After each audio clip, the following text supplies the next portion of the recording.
बहुत समय पहले की बात है। वसुधा राज्य अपनी सुंदरता और समृद्धि के लिए दूर दूर तक प्रसिद्ध था। वहां की राजकुमारी आरुषि सौंदर्य, बुद्धि और साहस का अद्भुत संगम थी। परंतु इस सुखमय जीवन पर एक अदृश्य काला साया मंडरा रहा था। एक शापित महल जो राज्य के उत्तर दिशा में घने काले जंगल के बीचों बीच स्थित था। कहते थे कि जो भी उस महल में गया फिर कभी वापस नहीं आया। गांवों में दादी नानियां बच्चों को महल की डरावनी कहानियां सुनाकर डराती थीं। उस महल के पत्थर भी रोते हैं आरुषि बिटिया, वहां आत्माएं घूमती हैं। लेकिन आरुषि का हृदय साहस से भरा था। उसे यकीन था कि हर रहस्य के पीछे कोई सच्चाई छिपी होती है। वह जानती थी कि अगर इस शाप को नहीं तोड़ा गया तो राज्य पर भी अंधकार छा जाएगा। एक रात चांदनी के उजाले में आरुषि ने निश्चय किया, मैं स्वयं जाऊंगी शापित महल, सत्य को सामने लाकर रहूंगी। आरुषि ने अपने सबसे विश्वस्त मित्र कुमार विराट और एक साधु से मिली जादुई तलवार को साथ लिया।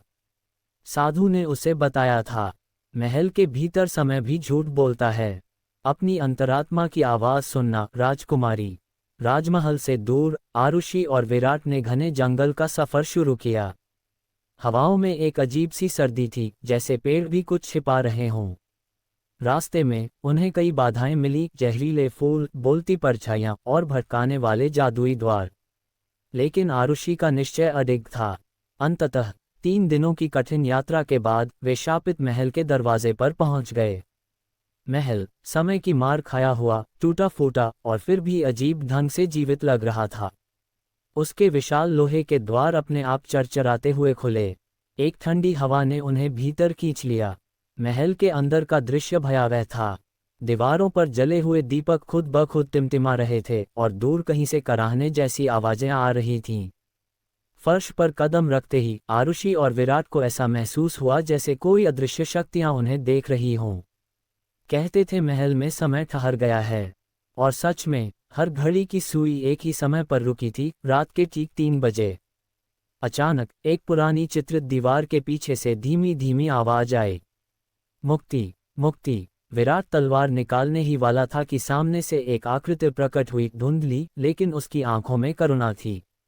यह कोई भूत नहीं था, बल्कि एक अटकी हुई आत्मा थी, एक प्राचीन राजकुमार जिसका नाम था अर्जुन। अर्जुन ने कांपती आवाज में कहा, राजकुमारी आरुषि, तुम ही हो जिसकी प्रतीक्षा सदियों से हो रही थी। अर्जुन ने सच्चाई बताई। सैकड़ों साल पहले इसी महल में एक दुष्ट तांत्रिक ने राज्य पर कब्जा करने के लिए भयंकर जादू किया था।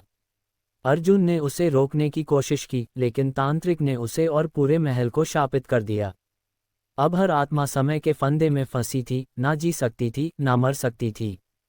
शाप को तोड़ने के लिए 3 कार्य पूरे करने थे। अंधकार का दीपक बुझाना, टूटे हुए सिंहासन को पुनः स्थापित करना, सच्चे हृदय से एक बलिदान देना। आरुषि ने बिना डरे कहा, मैं तैयार हूँ। महल के नीचे एक भयानक तहखाना था, जहाँ एक विशाल काले पत्थर का दीपक जल रहा था। जैसे ही आरुषि और विराट वहां पहुंचे, सैकड़ों परछाइयां उन पर टूट पड़ीं। परछाइयां उनके सबसे गहरे डर को दिखाती थीं, असफलता, मृत्यु, अकेलापन। लेकिन आरुषि ने साधु द्वारा दी गई जादुई तलवार से रास्ता बनाया और दीपक तक पहुंची। उसने तलवार की नोक से दीपक को छुआ और पल भर में एक भयानक विस्फोट के साथ अंधकार गायब हो गया। पहली चुनौती सफल हुई। अब उन्हें राजमहल के सिंहासन कक्ष में जाना था। वहां का सिंहासन जर्जर पड़ा था और उसके चारों ओर कांटों का जंगल उगाया था। विराट ने जैसे ही आगे बढ़ने की कोशिश की, कांटे उसे जकड़ने लगे। आरुषि को समझ आ गया, ये सिंहासन केवल सच्चे राजा या रानी के लिए ही रास्ता देगा। उसने अपने मन को शांत किया और दिल से प्रार्थना करते हुए कदम बढ़ाए। कांटे हटते चले गए और सिंहासन ने चमकना शुरू कर दिया। आरुषि ने सिंहासन पर अपना हाथ रखा और टूटे टुकड़े अपने आप जुड़ गए। अब सबसे कठिन कार्य बचा था। अर्जुन ने भारी मन से बताया, राजकुमारी, अंतिम कार्य में तुम्हें कुछ अनमोल खोना होगा। आरुषि ने बिना हिचक कहा, अगर मेरे बलिदान से इतने निर्दोष आत्माएं मुक्त होती हैं तो मैं तैयार हूँ। महल ने उससे मांगा, उसका सबसे प्रिय साथी। विराट ने मुस्कुराते हुए कहा, तुम्हारा सपना पूरा करना ही मेरा जीवन है। आरुषि, मैं अपने प्राण देने को तैयार हूँ। लेकिन आरुषि ने कुछ और किया। उसने खुद के हृदय से अपने अहम का बलिदान दिया, अपनी राजकुमारी होने की पहचान छोड़ दी, केवल एक साधारण इंसान बनकर। यही सच्चा बलिदान था।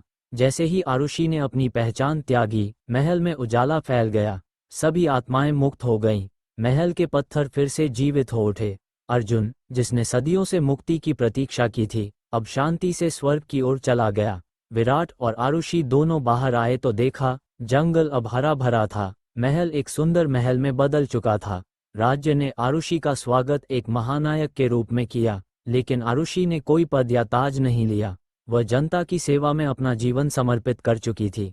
जब भी कोई निडर दिल सत्य के लिए खड़ा होता है, शापित महल फिर से चमक उठता है। कहानी पसंद आए हो तो आगे शेयर करें, लाइक करें, सब्सक्राइब करें। धन्यवाद।